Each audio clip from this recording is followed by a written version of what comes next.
Bueno, en esta clase lo que vamos a tratar de hacer es relacionar lo que repasamos de anatomía y con los hallazgos que podemos tener en la ecografía. Volviendo a hacer un pequeño repaso, nos vamos a referir a las estructuras más importantes para ubicarnos en la neuroanatomía, que es el sistema ventricular, que habíamos dicho que tenía dos partes, eh, digamos, los ventrículos laterales que se ubican en los hemisferios cerebrales y una porción medial impar que sería el tercer ventrículo, el cuarto ventrículo que se unen a través del acueducto. Habíamos dicho que los ventrículos laterales tenían diferentes porciones, que teníamos un cuerno frontal cuya relación más importante era la cabeza del núcleo caudado que se relaciona con la matriz germinal. El cuerno frontal, su límite sería el foramen interventricular de Monroe, que habíamos recordado que estaba delimitado por los núcleos anteriores del tálamo y el pilar del fornix, el cuerpo del ventrículo lateral, que se relacionaba por arriba con el cuerpo del núcleo caudado y por abajo con la concavidad que le hacen los núcleos del tálamo.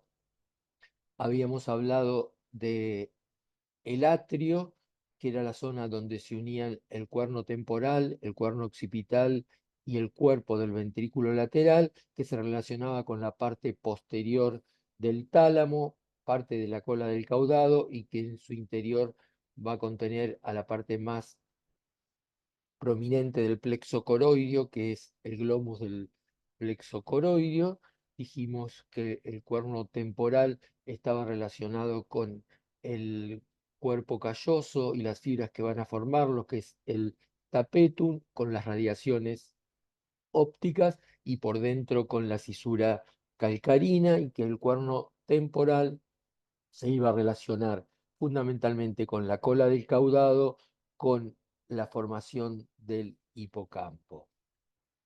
El tercer ventrículo va a estar en lo que la estructura que llamamos el diencéfalo y va a estar relacionado fundamentalmente a ambos lados por dos estructuras grises que son los tálamos.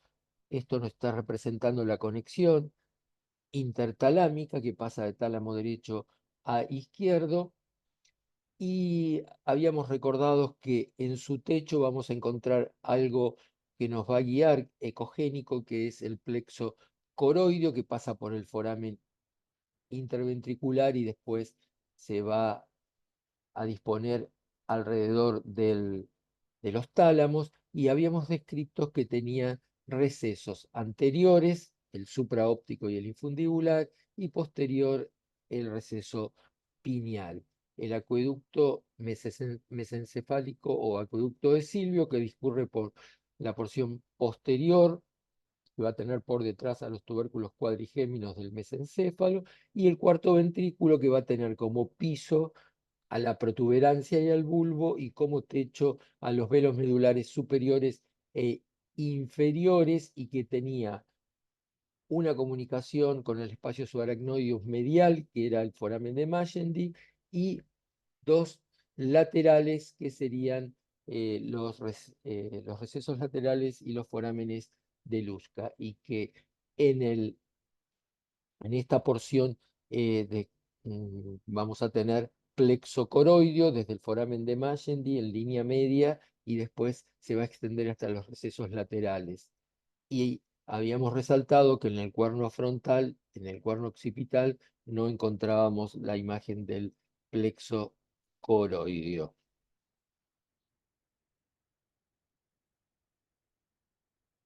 Habíamos hablado de núcleos grises, entre ellos el núcleo caudado, que tiene una cabeza que se relaciona con el cuerno frontal, un cuerpo que hace la concavidad superior del cuerpo del ventrículo lateral, y la cola que se iba a relacionar con el techo del cuerno temporal y también con la parte anterior de esta parte donde se unen todos los ventrículos, que sería el atrio. Como estructura gris diencefálica tenemos al tálamo, que es la relación lateral del tercer ventrículo, forma la concavidad del cuerpo del ventrículo lateral, la pared anterior de lo que es el atrio, junto con la colita del caudado, y es la referencia anatómica que nos va a permitir medir la distancia que hay desde la última parte del tálamo, que era el pulvinar, hasta el extremo del cuerno occipital. Hablamos de la ubicación del plexo coroideo, que va a estar ubicado en el techo del tercer ventrículo, por debajo del fornix, que pasa por el foramen interventricular y gira hacia atrás, bordeando todo el núcleo gris que está al lado del tercer ventrículo, son los núcleos talámicos, que tiene una porción más gruesa en la zona del atrio del ventrículo lateral y que después la vamos a encontrar en la parte interna del cuerno temporal. Importantísimo que conozcamos la distribución subependimaria, es decir, el revestimiento del ventrículo lateral es una fina membrana que es el epéndimo, y en esa zona va a estar ubicada la matriz germinal. Entonces, la zona donde va a persistir y que último va a involucionar es la que está en relación a la cabeza del núcleo caudado por delante del surco que lo separa de los tálamos. Habíamos dicho que había una estructura que iba desde el lóbulo temporal hasta los tubérculos mamilares, que denominamos fornix, y que eh, tenía eh, los- unos pilares, un cuerpo y unas columnas, y las cuales formaban parte del límite anterior del foramen de Monroe y que después van a terminar en el piso del tercer ventrículo, en los tubérculos mamilares. Habíamos hablado también que podíamos encontrar estructuras con líquido, que las íbamos a ver semejantes a la ecogenicidad del líquido en los ventrículos, en todo el sistema ventricular, que se ubicaban en la línea media y por lo tanto no teníamos que confundir con este ventrículo medial, que es el tercer ventrículo, y describimos al cavum del septum pellucidum en relación a la parte frontal, y al cavum del septum vergae en relación al cuerpo y al splenium del cuerpo calloso, que son las estructuras que lo limitan por encima. Por debajo del fornix podemos encontrar una estructura también líquida del espacio subaracnoideo, que se ubica en lo que se llama velo interpuesto, y que la vamos a observar siempre entonces por debajo del fornix, y como dato importante contiene, y especialmente a nivel lateral, a las venas cerebrales internas, y que cuando está agrandado va a desplazar a la vena de Galeno, separándola del splenium del cuerpo calloso. Vista lateral del encéfalo, para recordar que había giros y había surcos y cisuras, y habíamos nombrado como eh, importantes a la cisura lateral o de Silvio y a las cisuras central, precentral y postcentral, y habíamos recordado que había un lóbulo temporal, perdón, un lóbulo frontal, un lóbulo occipital, un lóbulo parietal. Después habíamos recordado, esto es parte del encéfalo, habíamos recordado que teníamos el tronco, teníamos el bulbo, la protuberancia, y acá no vemos tanto eh, el mesencéfalo con los tubérculos cuadrigéminos, y acá tenemos esta estructura que está por detrás del cuarto ventrículo, que es el cerebelo. El encéfalo visto de una visión inferior tenemos a los lóbulos frontales, los lóbulos temporales, la cisura silviana, la cisura interhemisférica, los surcos olfatorios que delimitan entre la cisura interhemisférica al giro recto, las giros frontales o supraorbitarios, vemos los nervios ópticos formando el quiasma óptico, estamos viendo acá la glándula pineal, los tubérculos mamilares, el mesencéfalo con los pedúnculos cerebrales y la fosa interpeduncular, un surco que lo separa de esta estructura que es la protuberancia o puente, que recalcamos que había en su parte media un surco basilar por donde discurre la arteria basilar. Después acá vemos otro surco que lo separa a la protuberancia del bulbo. Estas son las pirámides y donde se termina de decostar las pirámides comenzaría la médula. Estos son los hemisferios del cerebelo y el vermis no lo estamos viendo porque estaría por, digamos, acá tapados por el tronco. Y estos serían los polos occipitales.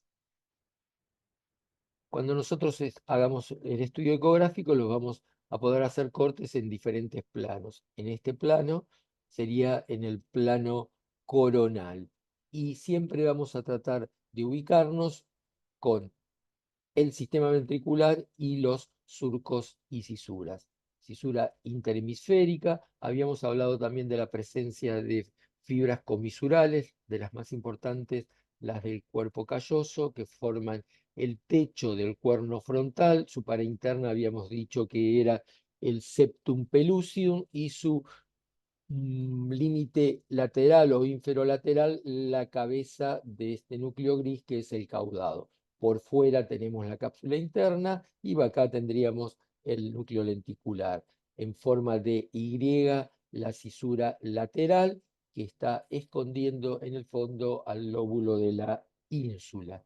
¿Qué transductores vamos a utilizar para hacer la ecografía? Idealmente vamos a utilizar el transductor microconvex o el cardiológico de matriz de fase o phase array, y para lo que esté cercano y en línea media y necesitemos tener más definición, podemos utilizar transductores lineales de alta definición. Este mismo transductor nos serviría, por ejemplo, para ver la presencia y el tamaño de las suturas.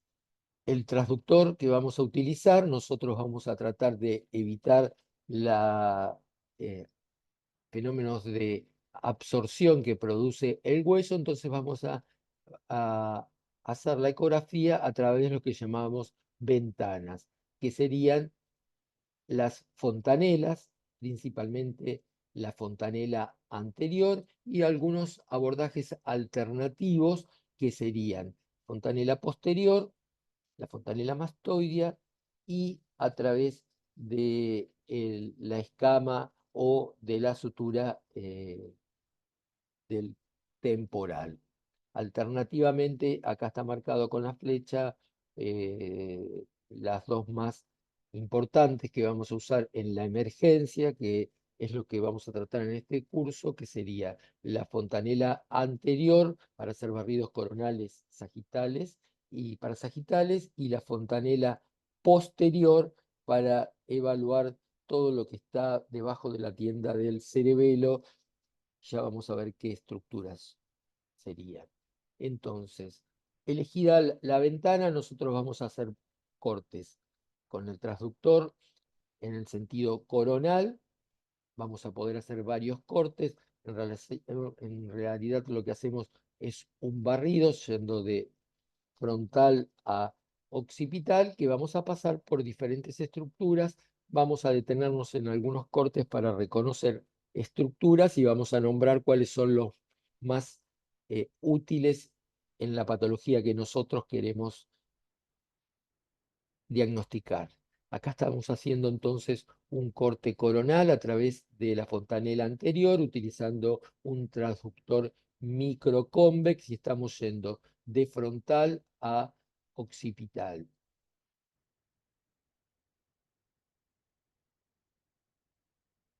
Vamos a pasar, ahí pasó otra vez, vamos a ver si lo podemos pasar otra vez.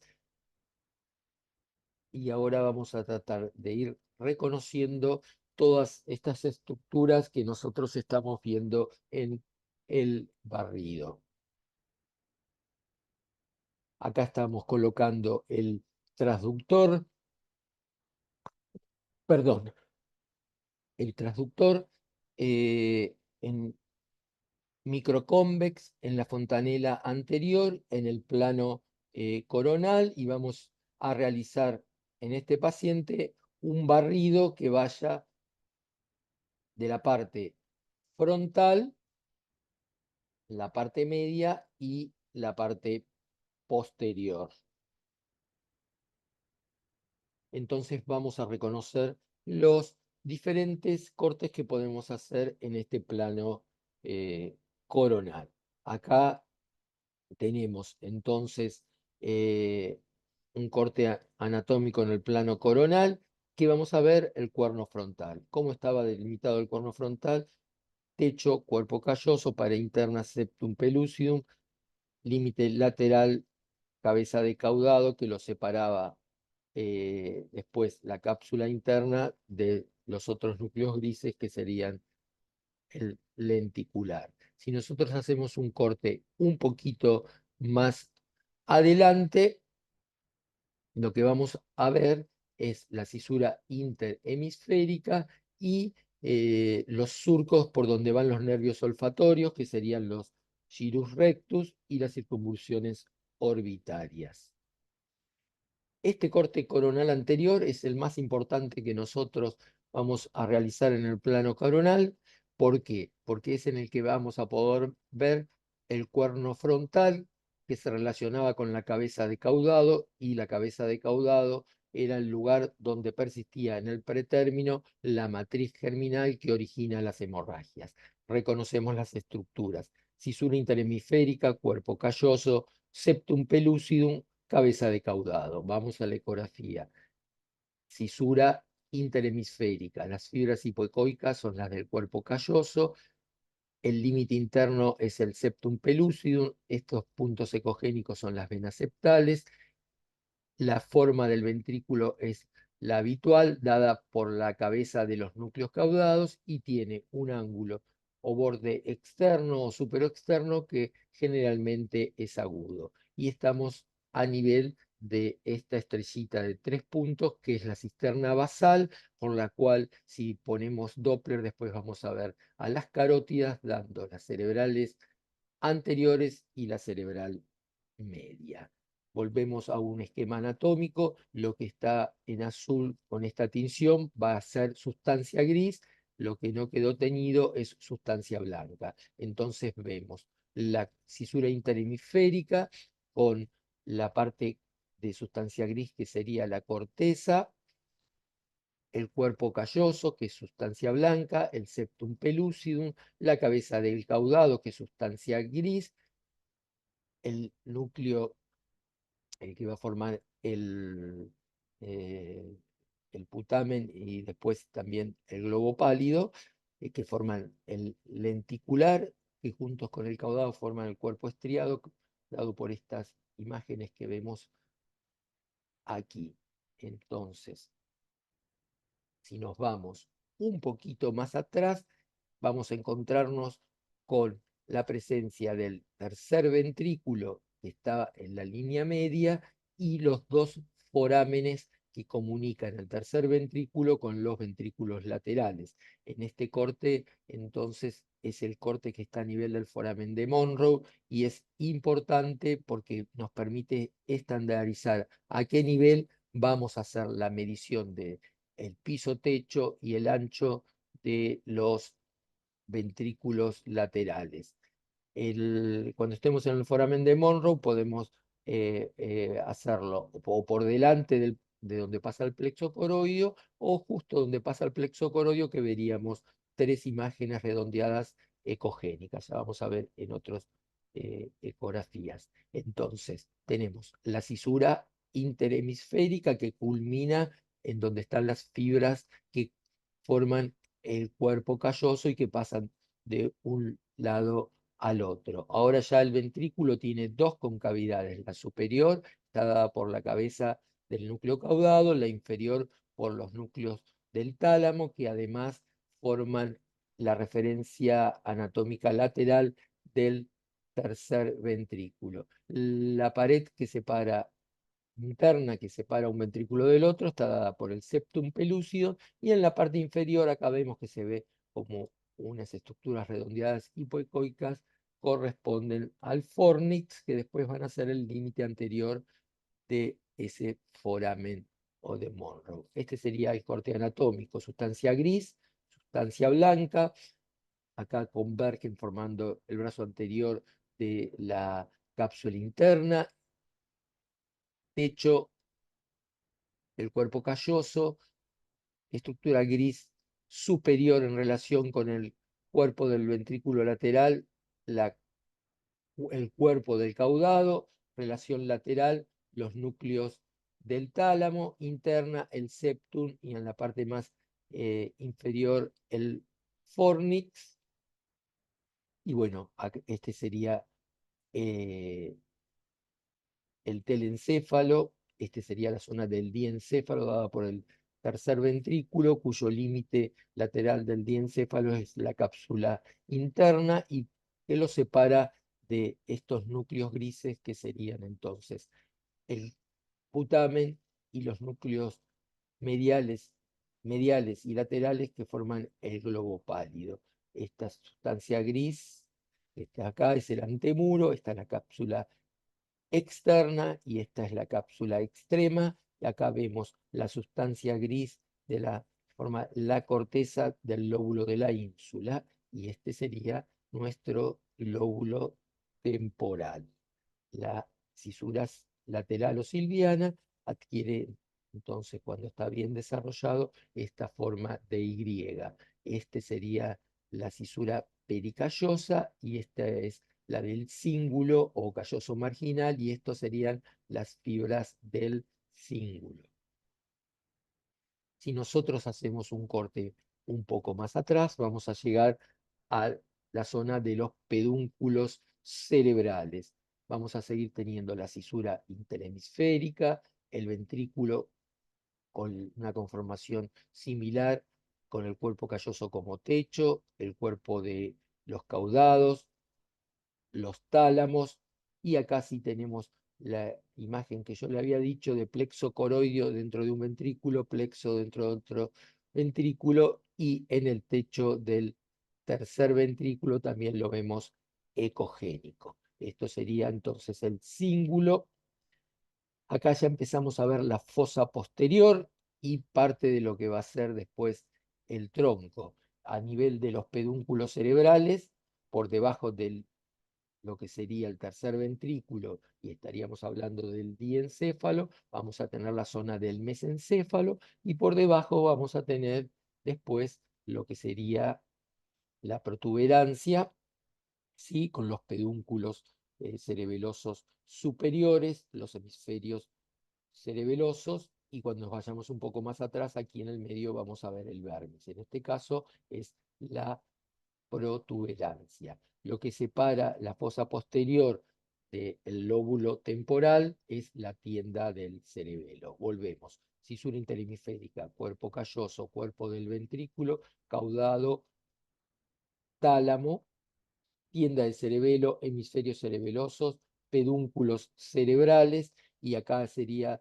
la fisura transversa con esta imagen del hipocampo que va a terminar después en el plexo coroideo. Tenemos que recordar que los núcleos grises, tanto del diencéfalo como los lenticulares, nunca tienen que tener una ecogenicidad mayor. La sustancia gris nunca tiene una ecogenicidad mayor a la de la sustancia blanca y que cuando está aumentado es patológico, como en este caso, que están los núcleos grises infartados y entonces nos permiten determinar su anatomía. El corte anatómico, la ecografía, en este caso patológica, la cisura interhemisférica, el cuerpo calloso, cisura, cuerpo calloso. Acá tenemos el cuerpo de los ventrículos laterales, acá tenemos los ángulos externos agudos, acá el ventrículo, si bien no está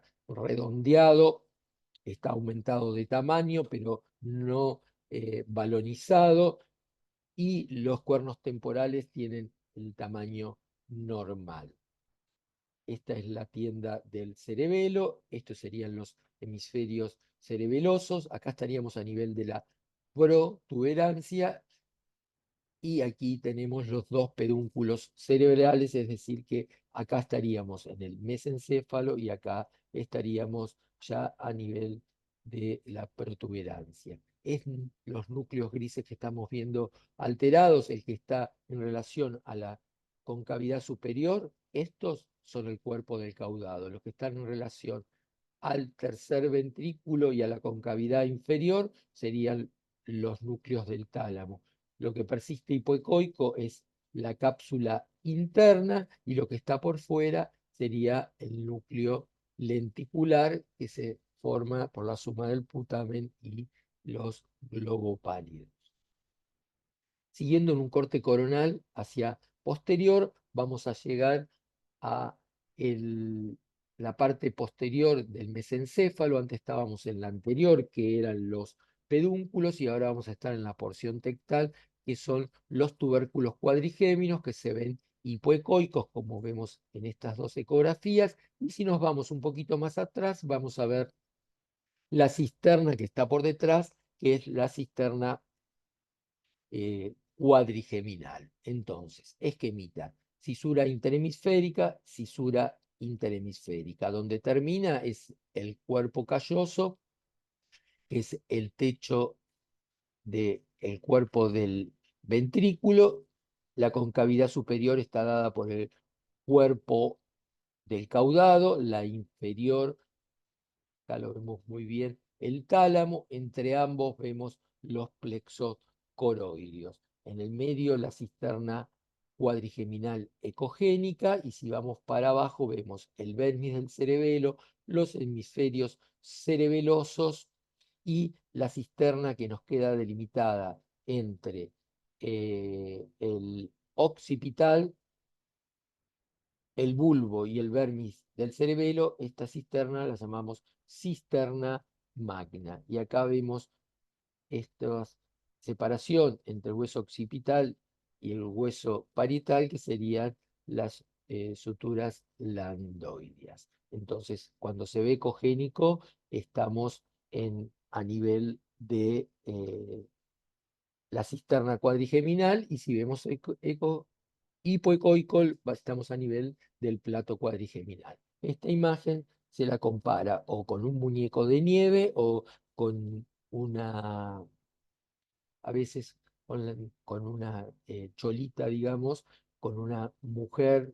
Este sería su vestido, este serían los bracitos, la fisura, hendidura coroidea, estos son los hipocampos, este es el plexo coroideo, el cuerpito formado por la cisterna cuadrigeminal y la extensión hacia arriba de lo que sería el pelo interpuesto, uniéndose después con lo ecogénico de los plexos coroideos. Otro corte muy importante, además del coronal anterior que nosotros vimos, es este corte que vamos a hacer a nivel del atrio de los ventrículos, que dijimos que contenían el glomus del plexo coroideo. Entonces, seguimos teniendo en la línea media la cisura interhemisférica, que va a culminar cuando se encuentre con las fibras que cruzan del cuerpo calloso. Acá comparamos el tamaño de un ventrículo con el otro, y lo que es importantísimo es comparar la ecogenicidad, los bordes, la forma de los plexos coroideos, pero también comparar con la ecogenicidad de la sustancia blanca que está relacionada con esta zona del ventrículo, que sería la zona periventricular, en especial la zona del ángulo superoexterno, que acá vemos que toda esta sustancia blanca tiene menor ecogenicidad que lo más ecogénico, que son los plexos coroideos. Entonces, atrios con los plexos coroideos, tienda de cerebelo y abajo el cerebelo.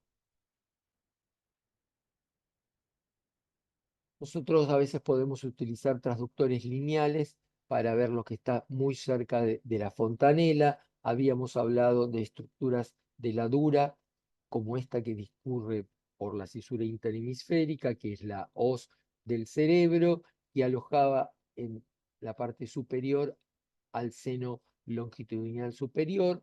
Esto sería lo que está pegadito al parénquima, la pía madre, y después este espacio sería el de la aracnoides, con vasos que van a discurrir desde la superficie hacia el seno longitudinal superior, y vamos a tener la presencia de las granulaciones de Pacchioni.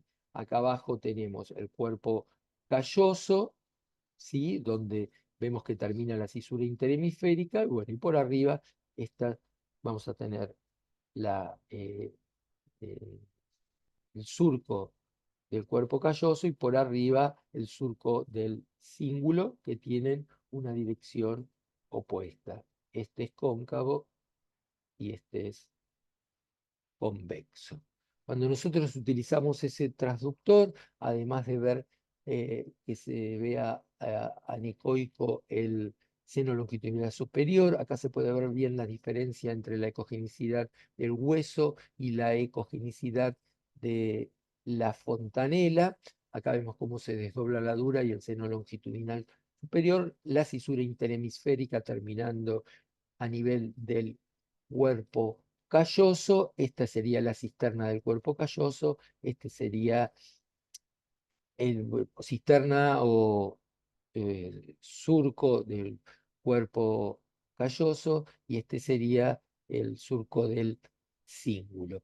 Nosotros tenemos que prestar mucha atención al patrón de la ecogenicidad de los surcos cuando los vemos con un transductor de alta frecuencia, y lo normal es que la sustancia gris se vea hipoecoica, lo mismo que la sustancia blanca inmediatamente subcortical, mientras que el centro de las giro o circunvolución, donde hay fibras quizás más gruesas y vasos, van a generar más ecos y se van a ver más ecogénicas. Esto tanto en el corte coronal como en el corte sagital o parasagital. Entonces vemos la corteza y sustancia blanca subcortical hipoecoica, la zona central la vemos más ecogénica, y entre surco y cisura, nosotros en los surcos y cisuras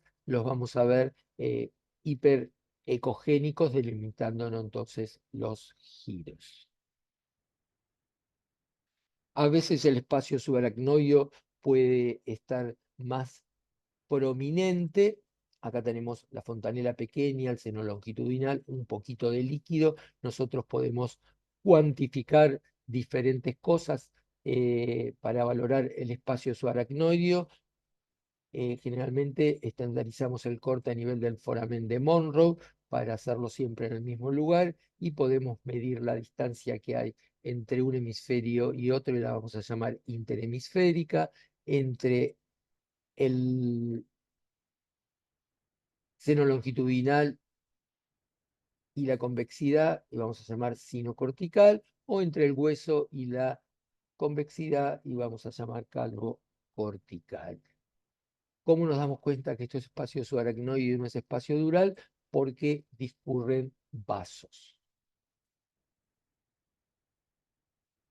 Terminamos con los cortes coronales, y ahora vamos a girar el transductor 90 grados y vamos a hacer cortes en el plano sagital. En el plano sagital vamos a poder hacer un corte sagital estricto, y después como vamos a tener que hacer eje en la fontanela, vamos a hacer cortes sagitales oblicuados, que vamos a llamar parasagitales, y que básicamente haríamos dos. Uno que trate de pasar por el plano del ventrículo lateral y uno que pasa directamente por fuera, digamos, por la cisura de Silvio, y el cual nos va a permitir ver la superficie del lóbulo de la ínsula. Hay que recordar que los cuernos frontales están cerca de la línea media y el cuerpo y el atrio están lejanos de la línea media, por eso vamos a poner el transductor en la parte más cefálica, cercano cuando hagamos un parasagital a la línea media, y en la parte más caudal lo alejamos de la línea media para poder ver todo el ventrículo lateral. Entonces, cortes en el plano sagital. Vamos a hacer primero un barrido. Acá vemos la presencia de suturas y hacemos un barrido parasagital. Acá estamos pasando por el ventrículo lateral, acá por la línea media. Volvemos a pasar por el ventrículo lateral, vamos de nuevo, parasagital, ahí se ve todo el ventrículo, acá estoy en línea media, y cuando seguimos para sagital, y ahora vamos a tratar de aprender qué estructuras vemos en cada uno de estos cortes. El paciente tiene poco desarrollo de surcos y cisuras, el cerebro se ve bastante liso, y estamos viendo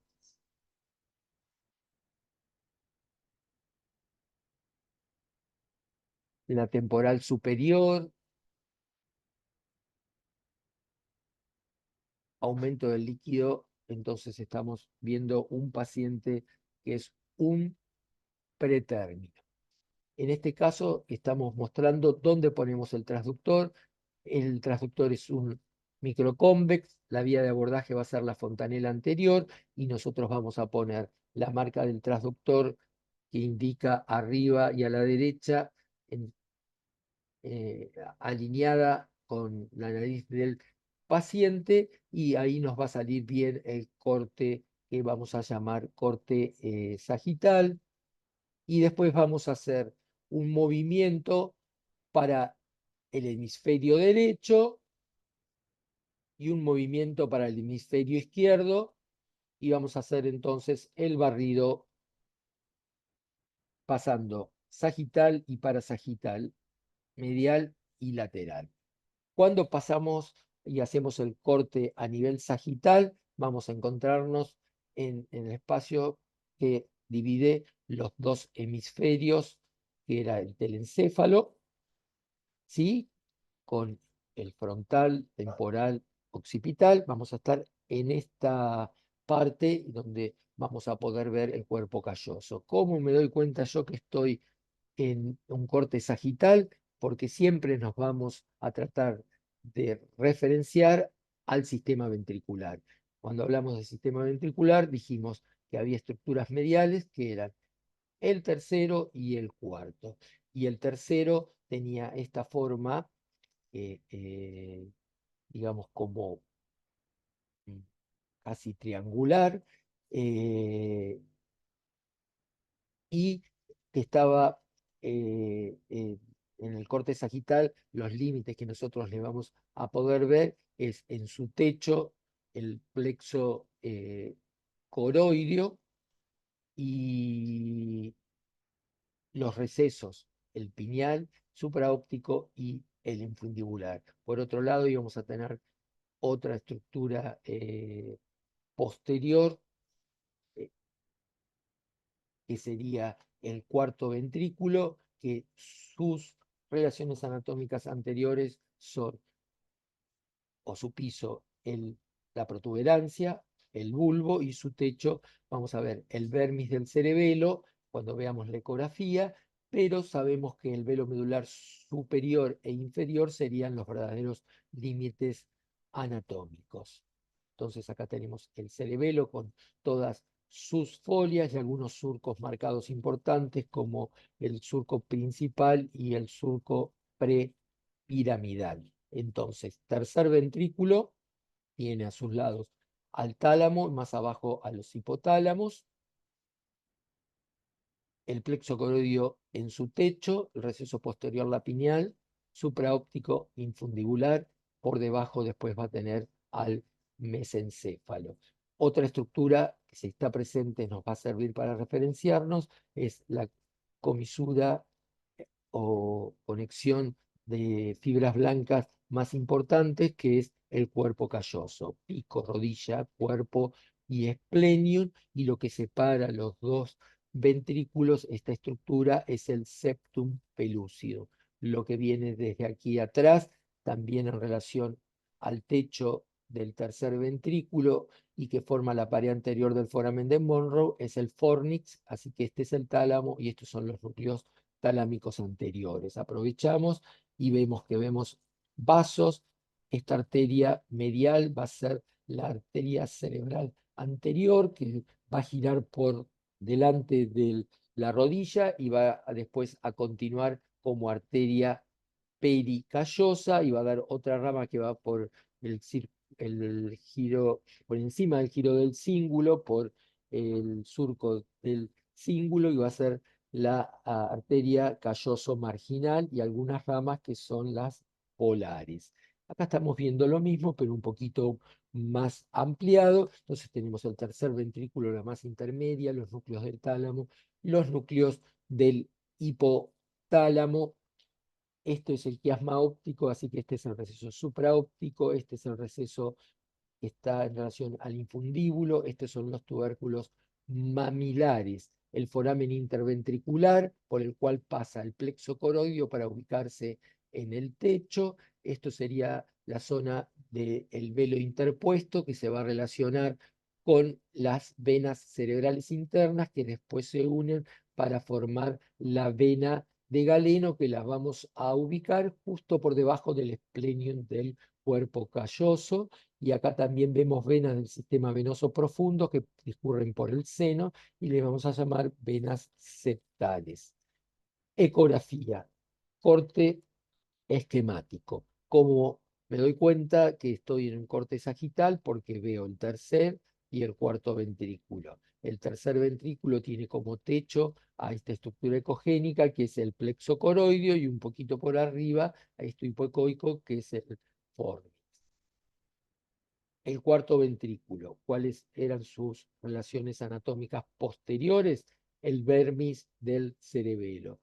Y su piso estaba dado por la protuberancia y el bulbo. A su vez, la protuberancia tiene dos zonas de diferente ecogenicidad, una en la zona más tectal del piso, que son fibras que bajan y suben, y otra en la porción que está más cerca de los huesos, la porción basilar, que tiene mayor ecogenicidad porque hay fibras que cruzan en sentido eh, lateral, que van hacia el cerebelo, formando los pedúnculos. Entonces, este es el bulbo, este es el vermis del cerebelo, esta es la escama del occipital, esta cisterna, que es de las más grandes, y entonces cuando hay mucho líquido, el espacio subaracnoideo se va a ver anecoico. Cuando hay poco líquido, la presencia de los vasos y la interfase entre un giro y el otro hace que entonces el espacio subaracnoideo se vea ecogénico. Esto tiene la importancia de que las hemorragias subaracnoideas no las vamos a poder diagnosticar porque la hemorragia aguda se ve ecogénica y el espacio subaracnoideo, salvo cisterna magna, por ejemplo, también se ve ecogénico. Así que vamos a tener que buscar otras cosas como el engrosamiento o la simetría de este espacio subaracnoideo cuando queramos sospechar hemorragia en este espacio. Volviendo a nuestro eh, descripción, dijimos que tenemos el tercer ventrículo y el cuarto ventrículo, bulbo, protuberancia, mesencéfalo, con los tubérculos cuadrigéminos, los pedúnculos cerebrales. Lo que se ve ecogénico acá es el plexo coroidio, este sería la parte del velo interpuesto, acá van a discurrir las venas cerebrales internas, acá se continúan con la cisterna que está por detrás del plato cuadrigeminal, que sería la cisterna cuadrigeminal, y por delante de los pedúnculos cerebrales, la cisterna interpeduncular, la prepontina y la prevulvar. Tercero, cuarto, cuerpo calloso, nuestras mayores referencias. Angulamos el corte para hacer un corte parasagital que siga el ventrículo. El corte anterior, digamos que es importante para ver el tercero, el cuarto, el tamaño, pero muy importante para ver las alteraciones morfológicas, que no son lo que a nosotros nos compete en este curso, pero la presencia del cuerpo calloso y las malformaciones de la fosa posterior. Volviendo al corte parasagital, es uno de los cortes más importantes porque nos van a permitir ver toda la forma y tamaño del ventrículo lateral y además nos permiten una visión de cabeza de caudado, que es donde se va a relacionar la matriz germinal, el surco tálamo caudado, los tálamos rodeados por el plexo coroidio con su extensión o engrosamiento, que es el glomus del plexo coroidio, y después el plexo coroidio se va hacia el cuerno temporal, es decir, que vemos cuerno frontal a nivel del foramen de Monroe, que es donde pasa el plexo coroidio, cambiamos a cuerpo del ventrículo lateral. Lo inferior es el cuerno temporal con plexo coroidio y lo posterior es el cuerno occipital que no tiene plexo. Vamos a la ecografía. Me doy cuenta que estoy en un corte parasagital porque veo la fosa anterior, la fosa media, la fosa posterior. En la fosa posterior vamos a ver el cerebelo. Generalmente, como es un corte parasagital, vamos a ver el hemisferio cerebeloso. Después vemos las vesículas del lo que sería el telencéfalo, eh, con la parte posterior que sería el polo occipital, el parietal, acá tenemos el temporal, el occipital, el parietal y el frontal, que podríamos delimitarnos si podríamos determinar el surco central. Importante para nosotros entonces ver la forma del ventrículo lateral, el tamaño, ver el tálamo, ver el surco tálamo caudado, la cabeza de caudado y el plexo coroidio con su engrosamiento, que es el glomus del plexo coroidio. Vamos otra vez, cabeza de caudado, surco tálamo caudado, tálamo, plexo coroidio con su glomus, y este sería el cuerno frontal, el cuerpo, el cuerno temporal, el cuerno occipital y en la zona donde se unen, en el atrio, ocupado por el plexo coroidio. Los núcleos posteriores del tálamo son los núcleos del pulvinar y nos van a servir en este corte para hacer la medida de la distancia desde el tálamo, incluyendo al atrio, al donde termina el cuerno occipital. Si hacemos un corte un poquito más parasagital, vamos a ver el lóbulo de la ínsula con las circunvoluciones insulares desarrolladas de acuerdo a la edad gestacional y también los giros temporales, que aparezca el superior y el inferior, pero la importancia de este corte parasagital, que no pasa por el ventrículo como pasaba este, es que vamos a ver el parénquima que está superolateral a el ventrículo y entonces va a ser un corte importante para la lesión isquémica de la sustancia blanca. Repasamos a ver si podemos reconocer estructuras. Veo el tercer ventrículo y veo el triangulito del cuarto, así que estoy en un corte sagital. En el tercer ventrículo tiene recesos anteriores, veo el techo con el plexo coroidio, veo el cuerpo calloso con su pico, rodilla, cuerpo y esplenium, y veo que tiene una estructura anecoica debajo del cuerpo calloso, que sería el cavum del septum pellucidum y el cavum del septum vergae. Este sería el vermis, la cisterna magna, el bulbo, la protuberancia, el mesencéfalo, la cisterna interpeducular, la cisterna quiasmática. Y acá vemos bien el triangulito del cuarto ventrículo.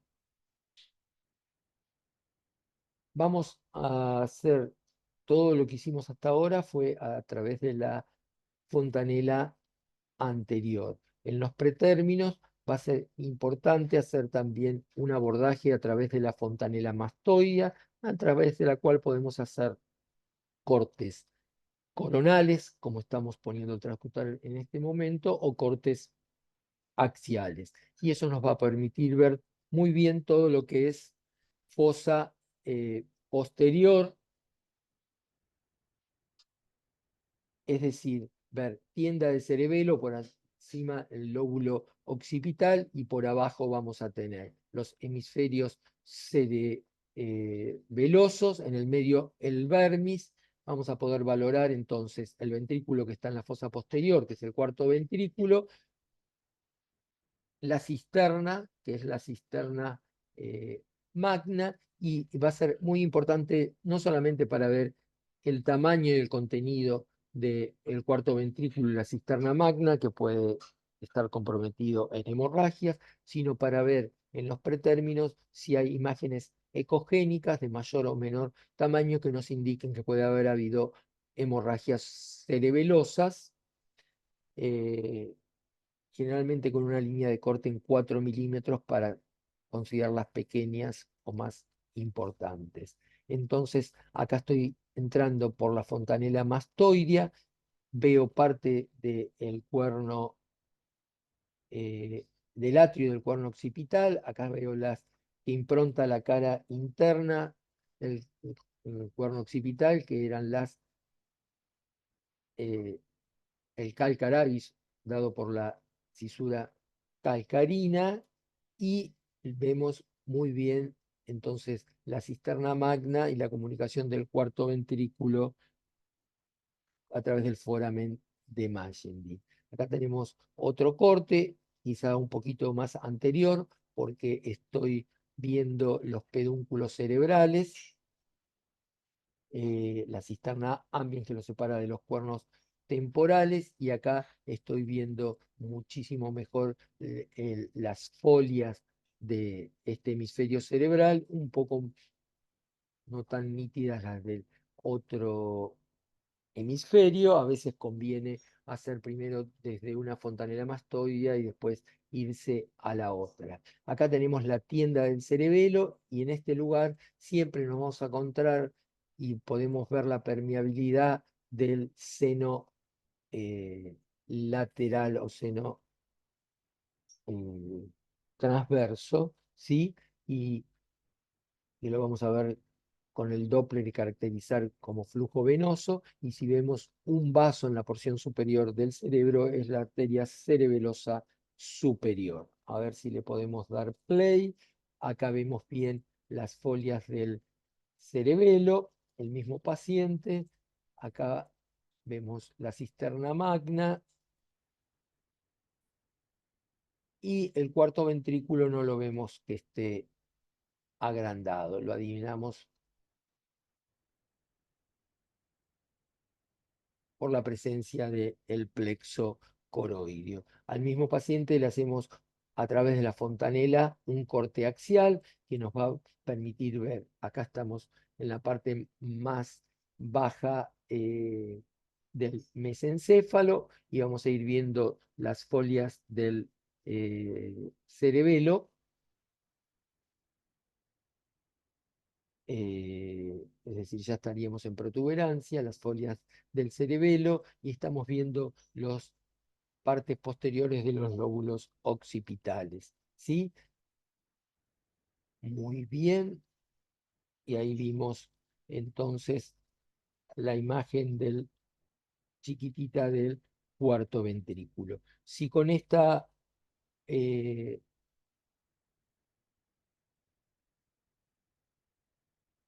abordaje no podemos ver bien la fosa posterior, tenemos como un abordaje alternativo hacer el corte, que se puede ser, como en este caso está esquematizado con el transductor microconvex a través de la charnela entre el occipital y la columna cervical, es decir, la charnela atlo-occipital. Y acá vamos a poder hacer cortes en este sentido, en este plano, que es el plano sagital, o en este sentido, que sería eh, en un plano axial, es decir, sagital o axial. Vamos a ver, acá estamos haciendo un corte axial, apoyamos el transductor a nivel de la charnela atlo-occipital y vemos para abajo todo lo que es columna cervical, desde el foramen de Monroe hacia abajo. Esto es la médula cervical, este es el espacio subaracnoideo anterior, el espacio subaracnoideo posterior, y esto que vemos acá entre el bulbo, el occipital y el vermis del cerebelo es la cisterna magna. Ven que desde acá podemos ver bien la calidad de este líquido, si es anecoico o si puede haber sangrado. Este sería el vermis del cerebelo, este sería entonces una parte del cuarto ventrículo. En este corte estamos viendo entonces a nivel del foramen magnum para abajo la médula cervical, hacia arriba el bulbo y la protuberancia, las folias del vermis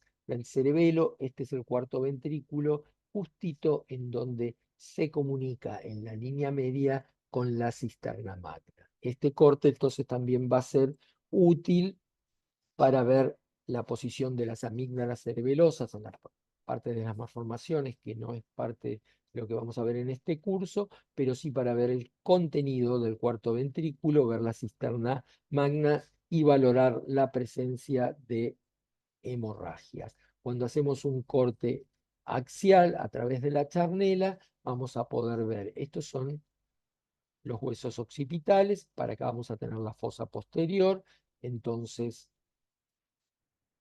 a ver si puedo volver. Ahí estamos. Esta es la cisterna magna y esto con ecogénico no lo tenemos que confundir con hemorragia porque es la disposición del plexo coroideo. Acá el plexo se está haciendo hacia el receso lateral y acá hacia el foramen de Magendie. Esto sería medial, esto sería lateral. Ahí vamos, foramen de Magendie, los dos plexos coroideos, y este sería el cuarto ventrículo, las folias de un hemisferio, las folias del otro hemisferio, foramen de Magendie, plexo coroideo.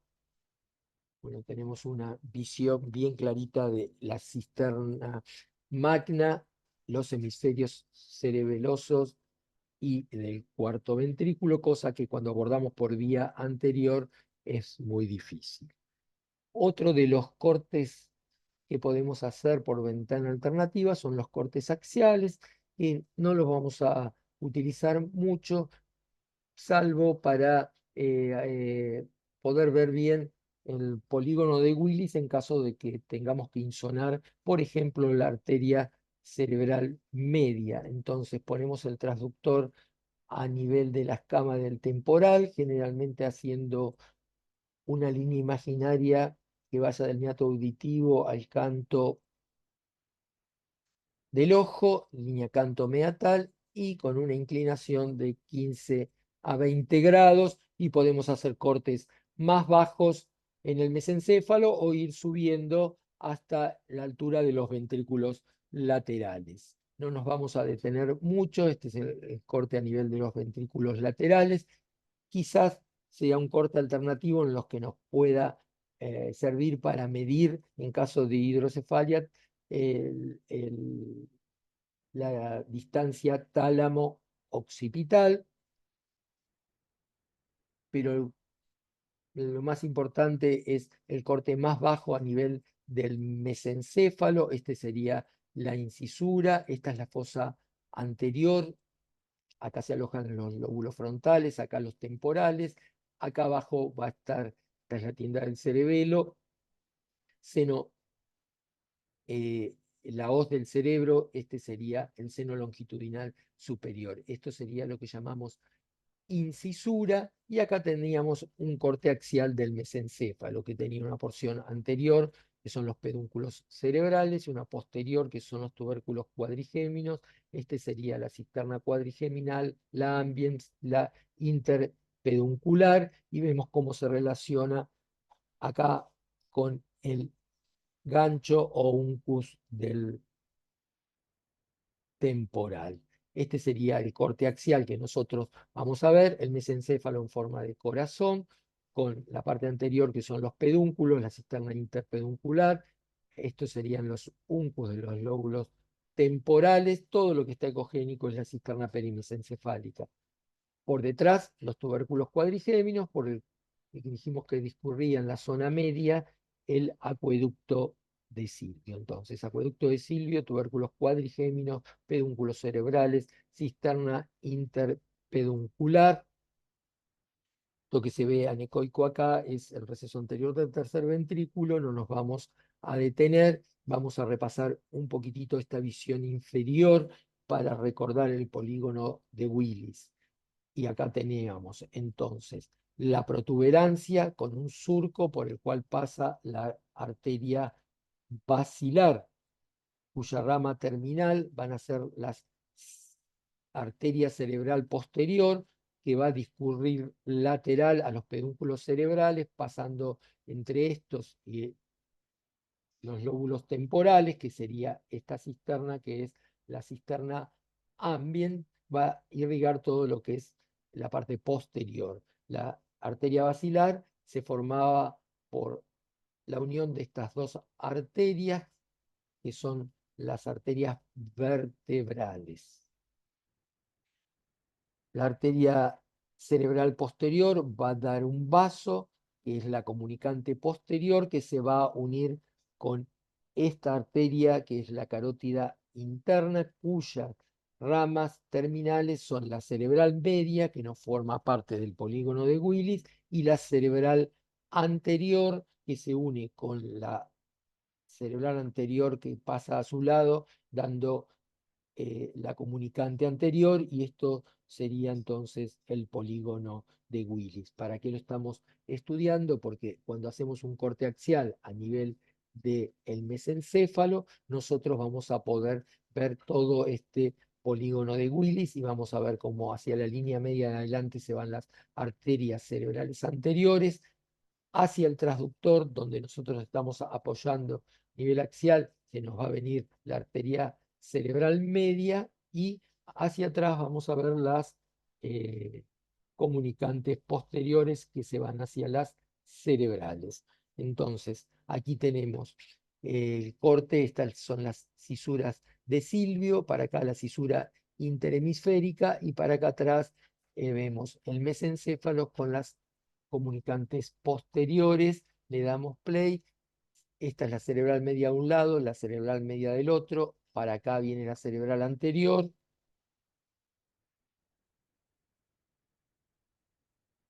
Y acá vemos las comunicantes, cómo se relacionan con las que pasan por la cisterna ambiens, que es la cerebral posterior. Esto va a ser útil para evaluar la cerebral media, la cerebral anterior, todo este sistema, especialmente cuando se haga Doppler transcraneal.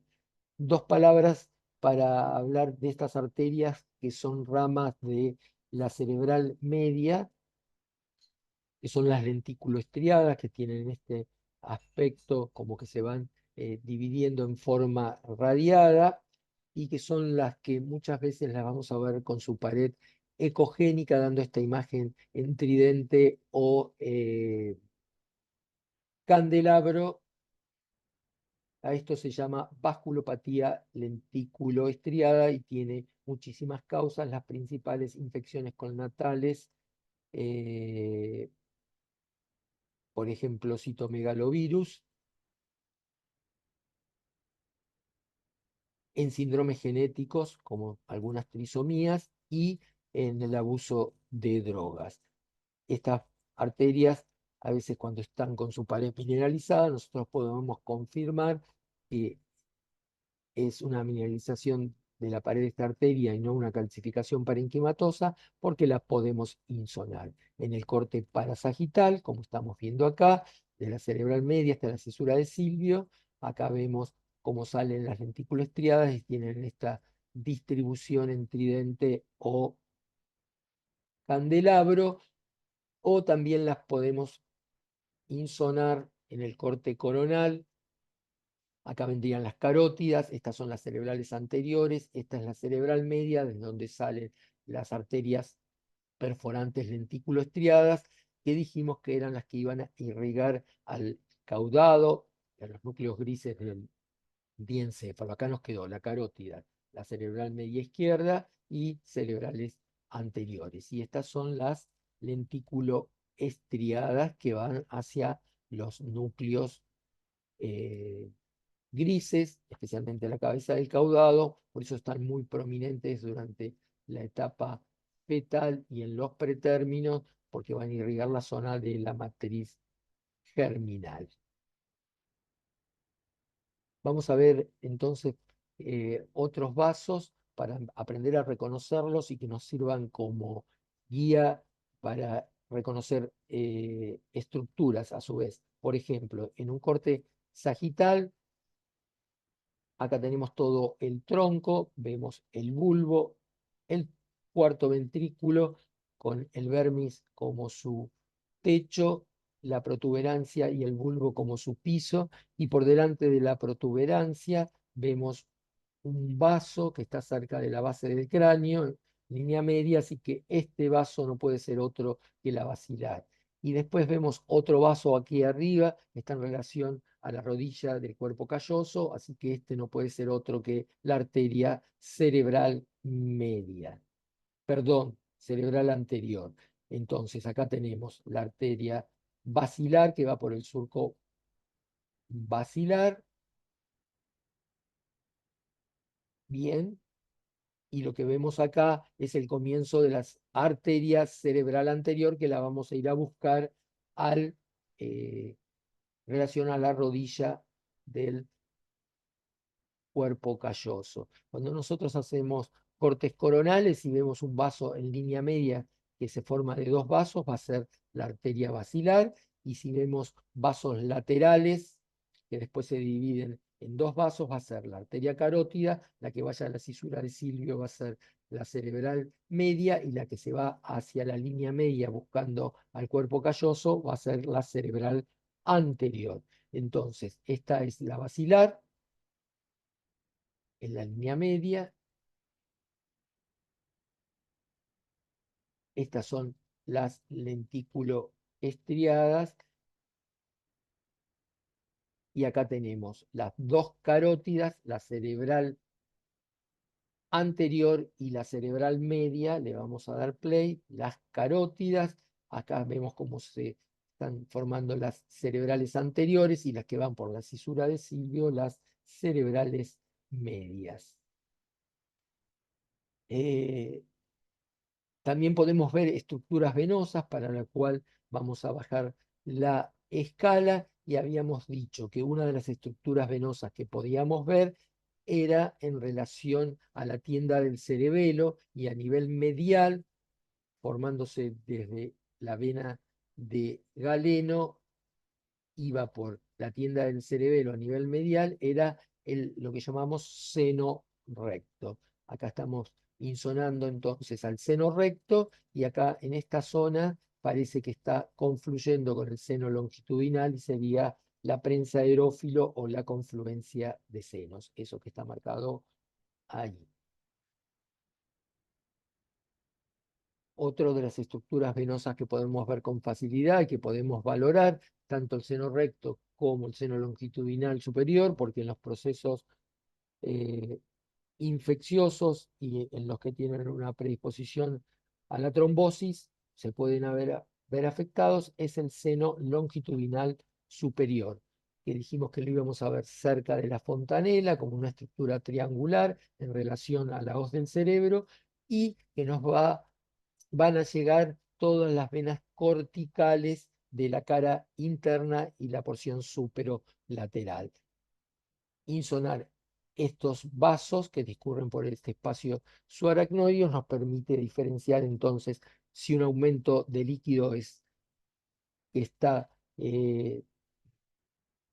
por el cual pasan vasos es espacio subaracnoideo, o si están pegados a la superficie va a ser el espacio subdural. Volvemos a ver, por acá discurren vasos, a ver si discurren vasos, sí, entonces este es el espacio subaracnoideo, esto sería la zona interhemisférica, esto es el seno a la corteza y esto es del cráneo a la corteza, que es lo que podemos cuantificar para ver si ese líquido es normal o si es patológico.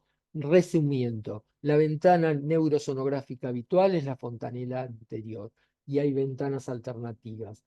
Para nosotros que vamos a buscar cosas importantes en este curso, como ser una hemorragia cerebelosa, la que más nos va a importar como ventana alternativa es la fontanela mastoidea y eventualmente la atlo-occipital. ¿Cómo las vamos a poder abordar? En diferentes planos: sagital, parasagital, coronal o axiales. Por ejemplo, acá tenemos la fontanela anterior y estamos en el plano sagital, fontanela posterior y también en el plano sagital, y la charnela atroccipital. También podemos hacer un corte para ver las mismas estructuras desde diferentes ventanas. En la charnela atroccipital vamos a ver esto que está cerquita, que es el cerebelo, el cuarto ventrículo y la cisterna magna. Por la fontanela anterior, ¿qué vamos a poder ver? Lo que está cerquita: el seno longitudinal superior, la cisura interhemisférica y la ecogenicidad del parénquima de giros de esta zona. Por la fontanela posterior, que vamos a poder ver el parénquima que está por detrás del cuerpo y del atrio, y podría ser importante para la evaluación de leucomalacia. La fontanela anterior la podemos utilizar para realizar cortes coronales, lo mismo que la escama del occipital o la fontanela mastoidea, y también podemos realizar cortes coronales a través de la fontanela posterior. Siempre vamos a ver las mismas estructuras desde diferente abordaje. Esto está representando los cortes axiales que nosotros los vamos a poder hacer a través de la escama o la fontanela temporal, y también colocando el transductor detrás del pabellón auricular de la fontanela mastoidea, y entonces vamos a poder obtener a través de esta ventana la imagen de la cisterna, el cerebelo y el cuarto ventrículo. La fontanela anterior, entonces, en el plano coronal, en el cuerno frontal, utilísima para detectar hemorragias de la matriz germinal. Este sería el corte que tenemos que recordar: cisura interhemisférica, cuerpo calloso como techo, septum pelúceo como pared interna, cabeza de caudado. Acá vamos a buscar la hemorragia de la matriz germinal. Y también, si nos vamos un poquito más atrás, al foramen interventricular, va a ser el corte que nosotros vamos a utilizar para medir el ventrículo. Por ejemplo, para saber si un paciente que tuvo una hemorragia está desarrollando una hidrocefalia. Entonces nos estandarizamos y vamos a hacer siempre las medidas a donde está el foramen de Monro, que podemos verlo así, o podemos ver la imagen de 3 puntos ecogénicos que corresponden al plexo coroideo. Este es el septum pelúcido, los más gorditos es el fornix, donde medimos del piso al techo, es decir, del caudado al cuerpo calloso. Acá, por casualidad, estamos viendo la pared de los vasos lenticuloestriados un poquito más ecogénica. Volvemos a lo nuestro. Piso-techo a nivel del foramen de Monro nos va a dar una idea del tamaño del ventrículo y la medida desde la línea media hasta el ángulo superexterno del ancho del ventrículo. Si el paciente es un paciente pretérmino, nosotros, para saber el tamaño normal, lo vamos a ir a buscar a la tabla correspondiente. Este sería el ancho del ventrículo, en relación a la edad gestacional. Lo otro que podemos medir es la distancia isotecho, cercana a 3 milímetros. Y en el otro corte que ahora vamos a ver es la otra medida que yo les facilité, que es la distancia tálamo occipital también en relación a la edad. Siguiendo con la fontanela anterior, vamos a poder hacer un plano coronal medio a nivel de los tálamos, que va a ser importante para los casos de evaluación de los casos de hipoxia isquemia, que no es lo que vamos a ver en este curso, y un plano eh, por la fontanela anterior, pero un plano coronal posterior en donde vamos a ver los atrios. ¿Por qué es importante? Para valorar entonces hemorragias, para ver cómo está el plexo coroideo y cómo está el cuerno occipital, y también para el diagnóstico de lesión de sustancia blanca. Entonces, este sería el corte donde tenemos los plexos coroideos a nivel de los atrios y vemos la ecogenicidad de la sustancia blanca. En el fontanela anterior, en el plano sagital, es para ver el tercer y cuarto ventrículo, más para anomalías estructurales. Tercero, cuarto, vermis, cisterna magna, cuerpo calloso. El plano parasagital sí va a ser muy útil porque vamos a ver el ventrículo lateral y entonces vamos a evaluar la presencia de hemorragias de la matriz germinal y también para medir el tamaño ventricular. Entonces, surco tálamo caudado, caudado, tálamo plexocoroideo, y este es el lugar donde nosotros vamos a medir siempre la distancia tálamo occipital para ver si este ventrículo está de tamaño normal o aumentado.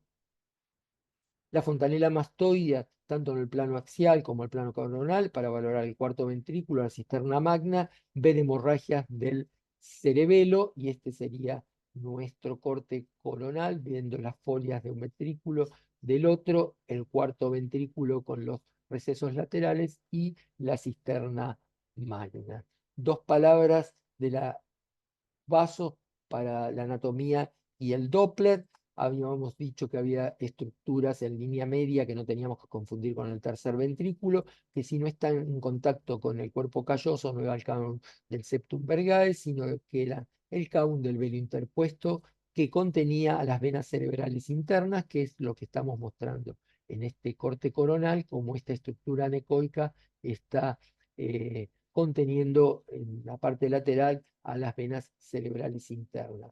Otro dato importante, que es cuando el caum del velo interpuesto está, digamos, por un tamaño suficiente, va a desplazar a la vena de galeno y la va a separar del splenium del cuerpo calloso. Entonces acá estamos viendo las venas cerebrales internas, la vena de galeno formando el seno recto. El surco, este es el parieto occipital y este que va paralelo, tienda del cerebelo, es la cisura calcarina. Acá vemos bien entonces la vena de galeno que se forma de las venas cerebrales internas. Esta ya la habíamos visto, es el seno recto que va por la parte media de la tienda del cerebelo y después se une con el seno longitudinal superior en la confluencia de los senos. El seno lateral, que lo vamos a ver en el corte por la abordaje de la fontanela mastoidea o en el seno coronal, y hay que acordarse que muchas veces uno de los senos es de mayor tamaño o predominante con respecto al otro. Este sería el seno recto, el seno lateral. Acá estamos viendo entonces al seno lateral. Esta imagen que se acerca probablemente sea la arteria cerebelosa superior. Acá estamos viendo las carótidas, la cerebral anterior y la cerebral media. Carótidas, cerebrales anteriores y cerebrales medias, que acá las tenemos en la imagen en la cisterna basal, en un corte coronal anterior, y en un corte axial habíamos dicho que íbamos a ver entonces la cerebral media, la cerebral anterior, la comunicante posterior y la por la cisterna ambiens vamos a ver la cerebral posterior. Este es el mesencéfalo, los tubérculos cuadrigéminos, el acueducto. Acá tenemos en foto, entonces, si este es el bulbo, lo que viene lateral al bulbo es la arteria vertebral, Esta es la protuberancia, por el surco de la protuberancia, esta es la arteria basilar y en relación a la línea media también, porque es un corte sagital, se ve el cuarto y el tercer ventrículo, vemos esta arteria que es la cerebral anterior, rodeando el cuerpo calloso, haciéndose pericallosa y por encima la calloso marginal. Pero si hago un corte parasagital, lo que voy a ver no es la línea media, sino que voy a ver estos vasos que habíamos dicho que eran las carótidas. Entonces, en la línea media, la cerebral anterior y la pericallosa, pero si me voy un poquito lateral, voy a ver la carótida haciendo esta estructura en forma de sigma que es el sifón carotidio, es decir, que acá estaríamos a nivel de su pasaje por el seno cavernoso y después estamos viendo una que se dirige hacia atrás, que tiene que ser la cerebral posterior. Va lateral a esto que es el mesencéfalo, la cerebral posterior, y se ve azul porque el flujo se dirige hacia atrás. Bueno, y con esto terminamos entonces el recuerdo anatómico de cómo se ve el cerebro y los vasos normales.